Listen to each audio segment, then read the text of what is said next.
안녕하세요 여러분. 부동산과 사람의 마음을 함께 읽는 대한은퇴자 자산관리 전문가 이태광 박사입니다. 오늘은 단순한 투자 정보가 아니라 여러분의 10년, 20년 자산 가치에 직접 영향을 줄 수 있는 구조적 이야기를 해보려 합니다. 바로 도심과 변두리의 격차, 그리고 지방 주요 도심과 수도권 경기도 외곽의 미래 위험도에 관한 이야기입니다. 혹시 이런 생각 해보신 적 있으신가요? 서울 중심, 강남 진짜 비싼 주요 도심 빼고 다른 곳에 투자에 대하여입니다. 도심은 너무 비싸고 변두리는 너무 불안해. 지방 주요 도심이 낫지 않을까? 아니야. 그래도 수도권이 안정적이지 않을까? 즉 지방 주요 도시와 수도권 변두리 투자 가치에 대한 생각입니다. 이 고민 속의 숨은 진실을 찾기 위해 저는 2025년 기준 부동산 시장 구조를 분석하면서 무려 50가지 요인을 정리했습니다. 그 결과는 단순한 격차가 아닌 계급화된 부동산 질서의 심화와 산업 구조의 영향이었습니다. 첫 번째 파트에서는 어느 도시이든 마찬가지인데 우선 도심과 변두리의 격차가 왜 벌어졌는지를 다시 한번 정리해 봅니다. 직주 근접, 고소득 산업의 도심 집중, 재개발 정책의 편중, 도심 황금성 신뢰, 외곽의 슬럼화. 이 모든 것은 도심이라는 공간을 투자 가능한 자산의 영역이 되어가고 변두리는 소비되고 소외되는 주거지로 만들고 있습니다. 특히 최근엔 AI와 데이터 알고리즘조차 도심을 추천하면서 비가시적인 인식조차 도심 쏠림을 강화시키고 있습니다. 또한 통계와 데이터 역시 근거로 나타나고 있습니다. 자, 그렇다면 두 번째 파트로 넘어가겠습니다. 지방 주요 도심과 경기도 수도권 외곽, 어디가 더 위험한가? 이건 단순한 위치 싸움이 아닙니다. 미래 가치와 구조적 붕괴 가능성, 그리고 그 지역의 주요 산업 형태와 정책의 지속성까지 고려해야 하는 문제입니다. 먼저 지방 주요 도심을 봅시다. 대표적인 지역으로는 대전, 광주, 대구, 포항, 전주 등을 들 수 있죠. 이들 지역은 한때 광역 핵심지로 주목받았지만 실제로는 인구가 줄고 고령화가 가속되고 있습니다. 특히 1인 가구와 청년층은 계속 서울 수도권으로 빠져나가고 있고 자연 인구 감소는 수요 기반 자체를 약화시키고 있습니다. 강릉이나 여수, 제주도, 부산처럼 관광 수요가 있는 지역은 예외적으로 살아남지만 행정 기능이 집중되지 않은 지방 도심은 대부분 그럴듯한 상권과 외형만 남은 채 내부는 텅 빈 속 빈 강정이 되고 있습니다. 반면 수도권 외곽은 어떨까요? 예를 들어 파주, 동탄, 김포, 양주, 남양주, 오산 등입니다. 이들 지역은 인구는 많고 신축 아파트도 많습니다. 그런데 문제는 실수요가 아니라 전세 갭 투자 중심의 매입이 많았다는 점입니다. 이로 인해 금리가 오르면서 실거주자 전환이 되지 않으면 바로 역전세 미분양 매물 폭증이라는 삼중고를 맞게 됩니다. 즉 수도권 외곽은 잠재 수요는 있지만 실수요 정착은 약한 지역이라는 특징이 있습니다. 그래서 경기가 나빠지면 도심으로 빨려 들어가고 좋아지면 외곽으로 퍼지는 펌프 현상이 반복됩니다. 여기서 중요한 건 무너질 가능성이 더 큰 쪽은 어디냐는 겁니다. 저는 이렇게 봅니다.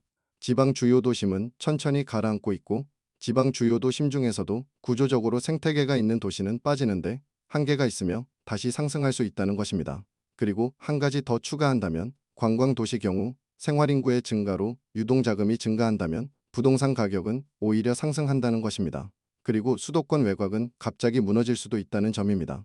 일본의 경우 주변 도시 즉 위성도시 베드타운은 주택 가격이 쭉 빠진 것을 보면 알 수 있습니다. 지방 주요 도심 중에서 관광도시는 현재 인구와 별도로 경제 기반이 장기적으로 늘어나는 지역으로 유동자금의 증가와 함께 가격도 조금씩 서서히 하지만 확실히 상승하는 중입니다. 그리고 가격이 빠진다고 해도 수도권의 변두리보다는 덜 빠지는 경향이 있습니다. 반면 수도권 외곽은 가격 상승 기대 심리가 과도하게 반영된 지역이 많습니다. 그래서 충격에 따라서 움직입니다. 예를 들어 금리 인상, 부동산 세제 강화, 경기 침체가 오면 한순간에 가격이 급락할 가능성이 있습니다. 즉 위험의 본질이 다릅니다. 일반 지방 주요 도심의 경우는 구조적으로 쇠퇴형 위험으로 점진적 침몰하고 있다는 점입니다. 반면에 관광지방 주요 도심의 경우 구조적으로 점진적 부동산 가격이 상승한다는 것입니다. 다시 말해 전 세계적으로 봐도 지방 도시의 부동산 흐름은 그 지역에서 어떤 산업 구조에 따라 극명히 갈립니다. 대표적으로 미국의 디트로이트는 자동차 산업의 쇠퇴와 함께 인구가 빠르게 감소하면서 도심이 텅 비고 집값도 장기간 하락하거나 정체되었습니다. 산업 의존도가 높고 대체 수요가 없는 도시는 시간이 지날수록 회복이 어렵고 구조적으로 점진적 침몰 경로를 걷는 것입니다. 반면 아이슬란드의 레이캬비크는 관광객 유입이 폭발적으로 증가하면서 주택 수요가 늘고 임대 수익 기대감도 높아져 부동산 가격이 꾸준히 상승하고 있습니다.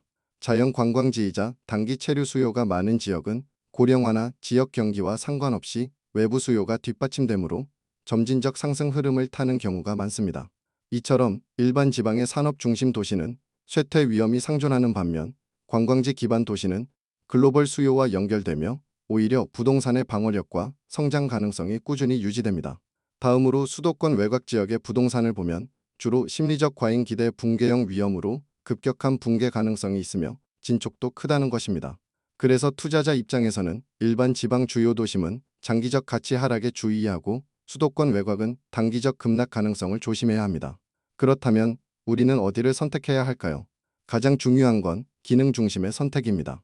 단순히 지도상 거리가 아닌 직장과 생활권의 연결성, 인프라의 지속성, 인구 구조, 정책 흐름을 종합적으로 판단해야 합니다. 예를 들어 수도권 외곽이라도 GTX-C 노선 개통 예정 지역처럼 교통 인프라가 획기적으로 개선될 지역은 기회가 될 수 있습니다. 반대로 지방 도심이라도 대학가 공공기관 관광지 혁신 도시처럼 지속적으로 사람이 모일 수 있는 요소가 있다면 여전히 가치가 있습니다. 결론적으로 말하자면 어디가 더 위험하냐 보다 중요한 질문은 어떤 구조가 이 지역을 살리고 죽이는가입니다. 부동산의 미래는 절대 지리적 위치와 산업 구조입니다. 또 얼마나 유동자금이 흐르는가입니다. 정책, 사람, 기술, 돈, 그리고 심리, 산업 구조 현재는 고령화 시대와 관광 시대에서의 산업 구조입니다.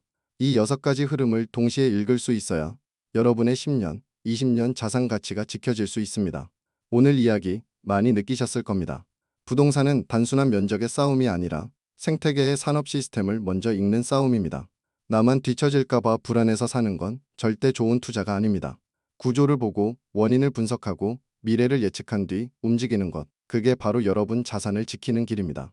지금까지 부동산과 사람의 마음 그리고 경제산업 구조와 부동산을 함께 읽는 이태광 박사였습니다.